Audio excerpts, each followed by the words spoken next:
Hi friends, welcome back to my channel. ఇక వైరా అయితే call చేసి ఇక సుమిత్ర వాళ్ళని బెదిరిస్తుంటే, నువ్వు ఆ అమ్మాయిని ఏమి చేయకు, 30 కోట్లు రెడీ చేసుకుని పెట్టుకున్నాము, తీసుకొస్తున్నాము, నువ్వెవరిని ఏమి చేయకు అని చెప్పేసి ఇక సుమిత్ర అంటుంటే, నేనేం చేయకుండా ఉండాలంటే మీరు ముందు పోలీసులను అక్కడి నుంచి పంపించేయాలి, మీరు పోలీసులు కానీ అక్కడే ఉంచితే కంపల్సరీగా నేను మీ అమ్మాయిని అయితే బాడీనే పంపిస్తాను మీ ఇంటికి అని వైరా అంటుంటే, లేదు పోలీసులను పంపించాం, డబ్బులు మాత్రమే పంపిస్తాం, తీసుకో అని చెప్పేసి ఇక సుమిత్ర అంటుంటే ఫోన్ కట్ చేస్తాడు వైరా అయితే. రే కార్తిక్, పోలీసులను తీసుకువెళ్ళకరా, నా కూతురికి ఏమవుతుందో ఏంటో అని భయం వేస్తుంది, వదిలేరా ప్లీజ్ రా అని చెప్పేసి ఇక సుమిత్ర అంటుంటే, అత్త నీ కూతుర్ని బాధ్యతగా జాగ్రత్తగా తీసుకొచ్చి పూచిని, అది సరేనా అని చెప్పేసి ఇక కార్తిక్ అంటాడు. ఇక దసరా అయితే డబ్బులు తీసుకుని కారులో వేసుకుని వెళ్ళిపోతాడు.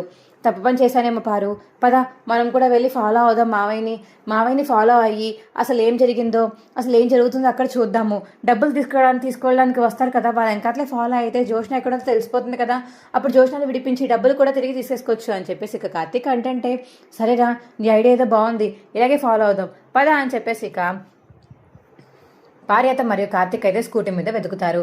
ఇక వాళ్ళ వెనకాతలో వెళ్ళేసరికి జోష్న ఎక్కడుందో కనిపెట్టేస్తారు. కార్తిక్ మరియు పార్యత్తం అయితే కనిపెట్టేస్తారు జోషన్ ఎక్కడ దాచిపెట్టారో. ఇక డబ్బులు తీసుకుని వైరా అయితే, నీకు నాకు సంబంధం లేదు, ఈ డబ్బులను నేనే పట్టుకెళ్ళిపోతాను, నీ గురించి నువ్వే ఆలోచించుకోని వైరా అంటుంటే, ఏంటి వైరా ఆటలుగా ఉందా నీకు, ఏం చెప్పాను నేను నీకు, 10 కోట్లు నాకు 20 కోట్లు నీకు అని చెప్పాను కదా, మళ్ళీ ఎందుకని ఇప్పుడు ఇలా చేస్తున్నావు, నన్ను విడిచిపెట్టు అని ఇక జోష్న అంటుంటే, అమ్మమ్మ జోష్న, ఏ తక్కువ తిన్నావా నువ్వేమన్నా, నన్ను పోలీస్ స్టేషన్లో పెట్టించలేదా, అలాంటిది ఇప్పుడు నేను ఇక్కడ వదిలేసి వెళ్ళిపోతే తప్పేముంది, మీ ఆలోచన నేను విడిపించుకుంటారులే, డబ్బులు మాత్రం నావే అని ఇక వైరా అంటుంటే, వైరా ఇంత అనుభవిస్తావని జోష్న అంటుంది. అప్పుడే ఇక పార్వతం మీద తలుపులు తీసుకుని లోపలికి రావడంతో గ్రానీ అని చెప్పేసి ఇక జోష్న అయితే చాలా హ్యాపీగా ఫీల్ అవుతుంది.